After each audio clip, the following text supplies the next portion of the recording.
Kali ini, kita akan membongkar ide-ide keren dari buku The Source of Success karya Peter Georgescu. Kita akan cari tahu apa sih sebenarnya sumber kesuksesan sejati di dunia bisnis yang serba kompetitif ini. Oke, kita langsung mulai ya. Tapi kita nggak akan mulai dari teori bisnis yang rumit. Justru kita akan mulai dari sebuah kisah pribadi yang luar biasa perit. Kenapa? Karena cerita inilah kunci buat memahami semua gagasan besar yang akan kita bahas nanti. Coba bayangkan ini, tahun 1947. Orang tua Peter Georgescu lagi ada di New York. Tiba-tiba tirai besi jatuh. Mereka terperangkap di luar Rumania, terpisah dari dua anak laki-laki mereka yang masih kecil. Bertahun-tahun berlalu, ketika harapan sepertinya udah hampir padam, agen-agen dari Rumania datang menemui ayah Georgescu. Tapi mereka nggak bawa kabar baik, melainkan sebuah tawaran yang, sangat kejam. Tawarannya adalah pilihan yang nggak mungkin. Jadi mata-mata untuk komunis, dan sebagai imbalannya, kedua anak mereka yang waktu itu ditahan di kamp kerja paksa bakal dijamin aman. Setelah pergulatan batin semalaman, mereka akhirnya mengambil keputusan. Mereka menolak.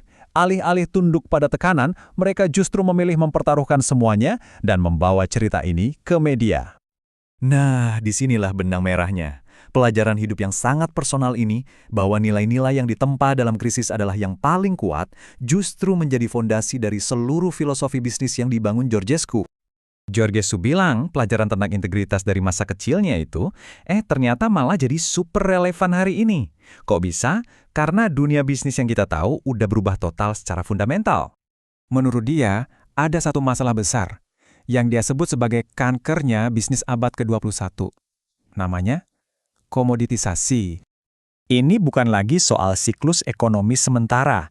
Kita sekarang hidup di era yang namanya kelebihan pasokan permanen. Artinya, pasokan barang dan jasa hampir selalu lebih banyak daripada permintaannya. Hasilnya, hampir semua hal jadi komoditas. Dan satu-satunya pembeda ya, cuma harga. Pergeserannya ini benar-benar drastis. Kalau kita lihat, di dunia lama, permintaan lebih besar dari pasokan. Dan modal itu raja. Sekarang, pasokan melimpah, permintaan terbatas, dan yang jadi aset paling berharga itu bukan lagi modal tapi kreativitas. Oke, jadi pertanyaannya sekarang, di dunia di mana semua produk terasa sama dan perang harga di mana-mana, gimana caranya sebuah bisnis bisa sukses secara berkelanjutan? Georgescu menawarkan solusi dalam bentuk 5 prinsip abadi yang saling terkait. Semuanya berawal dari kreativitas, tapi kreativitas butuh kepemimpinan yang tercerahkan untuk bisa tumbuh. Kepemimpinan ini lalu membangun kompetensi di seluruh tim. Untuk memastikan semua bergerak ke arah yang sama, dibutuhkan penyelarasan. Dan yang menjadi pondasi dari itu semua, nilai-nilai inti. Inti dari kelima prinsip ini adalah pergeseran fokus yang radikal. Saat produk udah nggak bisa jadi andalan, cuma ada 2 sumber nilai yang tersisa. Pertama, karyawan yang kreatif, dan kedua, pelanggan yang setia. Ini bukan lagi soal taktik bisnis, tapi soal karakter. Nah, biar lebih kebayang gimana prinsip-prinsip ini bekerja di dunia nyata, yuk kita lihat salah satu studi kasus krisis paling legendaris dalam sejarah bisnis, kasus keracunan Tylenol di tahun 1982. Saat bencana itu terjadi, Johnson & Johnson menghadapi momen yang menentukan, di mana setiap prinsip yang tadi kita bahas benar-benar dipertaruhkan.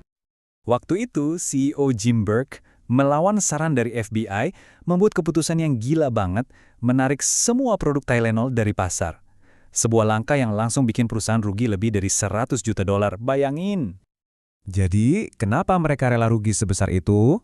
Jawabannya bukan ada di laporan keuangan, tapi di kredo perusahaan mereka. Ini jadi bukti nyata bahwa nilai-nilai inti mereka bukan cuma kata-kata manis di atas kertas, tapi benar-benar jadi panduan dalam setiap keputusan. Nah, pelajaran dari masa kecil Georgescu dan krisis yang dihadapi Johnson & Johnson ini mengerucut pada satu kesimpulan yang kuat banget untuk para pemimpin zaman sekarang. Jadi, apa intisarinya? Pertama, karakter sekarang adalah kompetensi inti. Udah nggak bisa dipisahin lagi. Kedua, batas antara kehidupan pribadi dan profesional itu makin kabur. Artinya, kesuksesan sejati itu sebenarnya adalah efek samping dari nilai-nilai yang kita pegang. Dan pada akhirnya, bisnis yang langgeng itu dibangun di atas kepercayaan, bukan sekedar transaksi jual-beli. Dan semua ini membawa kita ke satu pertanyaan terakhir yang penting, sebuah tantangan untuk Anda.